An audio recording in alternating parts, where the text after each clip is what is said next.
Hello students, welcome to my Guru Krupa account classes. Today I am going to teach you the lesson number 4, ledger. First I tell you what is ledger and what is the ledger format. First of all, meaning and definition of ledger. Ledger is the principal book of accounts. It is also called as book of final entry. It is summarized record which contains all the accounts: asset account, liabilities account, capital account, revenue account, expenses account. आपण आता journal entry शिकलो. Journal एंट्रीमध्ये journal असतं, journal book असतं, त्याच्यामध्ये आपण रोजच झालेल्या ट्रान्झॅक्शनची entry करत होतो की कशाला डेबिट द्यायचं आणि कशाला क्रेडिट. मग आपण डेबिट क्रेडिट देताना समजा आपण कॅश आणली, कॅश अकाउंट डेबिट, मग कॅश अकाउंट, कॅशचं खातं जे लिहित होतो त्याला म्हणायचं लेजर. तिथं आपण cash account debit to capital देत होतो.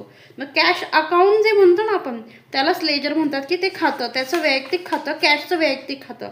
आता इथं लेजरची डेफिनेशन आणि फॉर्मॅट दिलेला आहे की ledger is defined as the statement of all transactions relating to persons, asset, expenses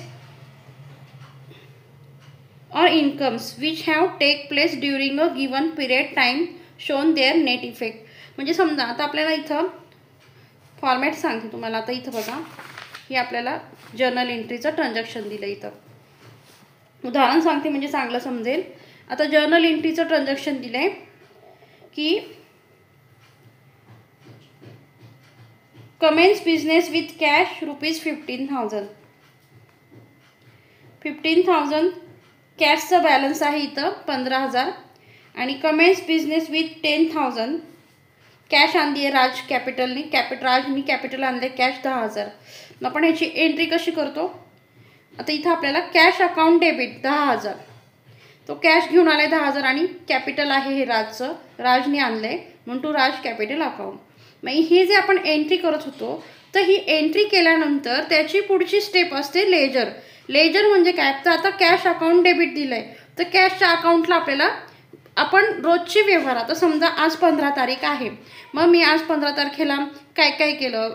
समजा ए या व्यक्तीला मी माल विकला, बी या व्यक्तीकडून मी माल खरेदी केला, किंवा मी एखादा रेंटचा खर्च दिला आहे, किंवा सॅलरी दिली आहे, किंवा मी हॉटेलचा खर्च केला आहे, चहा पाण्याचा, ऑफिस स्टाफचा. म्हणजे मी ते सगळं जर्नलमध्ये, एक वही असते जर्नल म्हणजे, त्या जर्नलमध्ये मी रोजचे व्यवहार रेकॉर्ड करून ठेवले, की एंट्री करून ठेवली की कॅश आली, किती कॅश गेली. म्हणजे मी समजा कॅश खर्च केलं आहे, परचेस केलं आहे, purchase account debit to cash, किंवा मी सेल केलं आहे, cash account debit to sales, किंवा मी रेंट दिलं आहे, मग रेंट हा खर्च आहे, rent account debit to cash. मग हे सगळे मी व्यवहार जर्नलमध्ये लिहिलेत. पण जर्नल केल्यानंतर मला ते प्रत्येकाच्या खात्याला ते ट्रान्झॅक्शन ट्रान्सफर करावं लागतात. म्हणजे प्रत्येक वैयक्तिक अकाउंट, कॅश अकाउंट असेल राज कॅपिटल, त्याला म्हणतात लेजर, की प्रत्येकाचं वैयक्तिक अकाउंट. मग आता इथं बघा, आपली पहिली एंट्री समजा राजनी काय आणले, 10,000 रुपये कॅश घेऊन त्यांनी बिझनेसला सुरुवात केली, म्हणजेच त्याचं काय झालं ते कॅपिटल. ह्याची एंट्री आपण लिहित होतो. आता याची एंट्री मी लिहिली आहे जर्नलमध्ये, जर्नलच्या बुकमध्ये, की cash account debit to Raj capital account.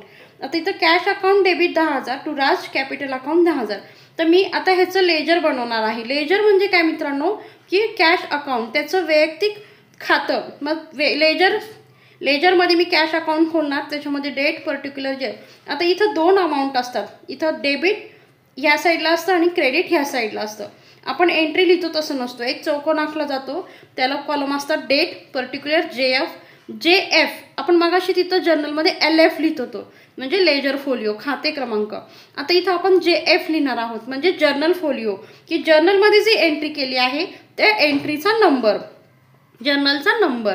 त्याच्यानंतर अमाऊंट, ही डेबिट झालं, ही बाजू, ह्याची 2 बाजू केली जाते, ही झाली डेबिट साईड आणि इकडं credit side. Date, particular, JF, amount, rupees. आता इथं आपण त्याची जर्नल एंट्रीचं खात्यामध्ये कसं ट्रान्सफर करतात ते तुम्हाला मी सांगते.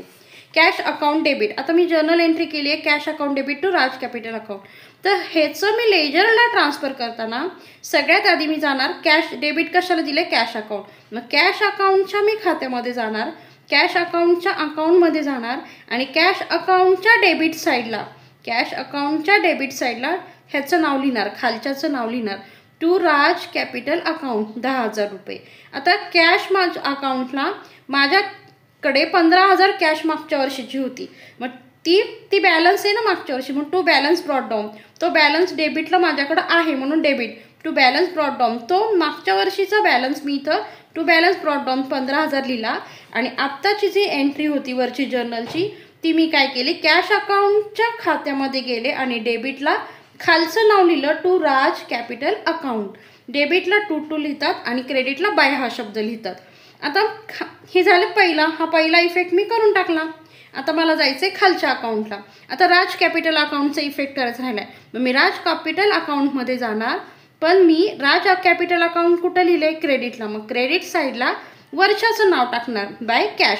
म्हणजेच प्रत्येक एंट्रीचे हे 2 इफेक्ट होत असतात. पहिला इफेक्ट खालच्याच्या नावाने आणि दुसरा इफेक्ट वरच्याच्या नावाने केला जातो मित्रांनो. म्हणजेच कॅश अकाउंटमध्ये गेल्यानंतर कॅश अकाउंटच्या डेबिट साईडला खालचं नाव येतं आणि राज कॅपिटल अकाउंटच्या क्रेडिटला वरचं नाव लिहिलं जातं. ह्याला म्हणतात लेजर, की लेजर म्हणजे प्रत्येकाचं वैयक्तिक खातं. मग त्याच्यामध्ये कॅश अकाउंट असतं, राज कॅपिटल अकाउंट असतं, रेंट अकाउंट असतं, रेंट अकाउंट असतं, सॅलरी अकाउंट असतं, कॅश अकाउंट असतं, किंवा अजून असे बरेचसे अकाउंट की परचेस अकाउंट.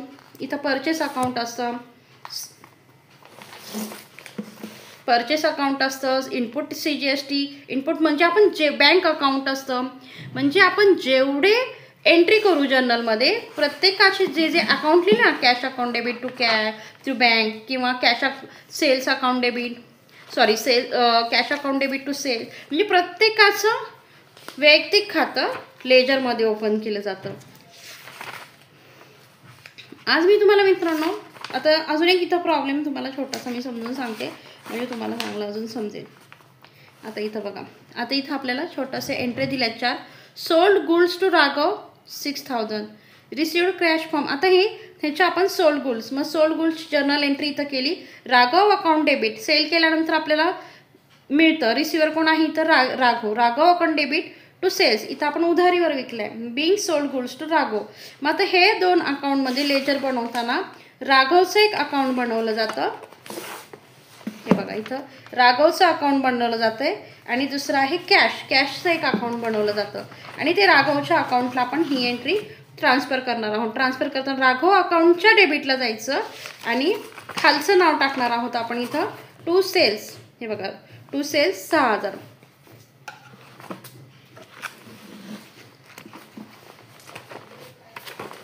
राघव अकाउंटच्या डेबिटला टू सेल्स 6,000. अशा प्रकारे आपल्याला लेजरचे इफेक्ट दिले जातात.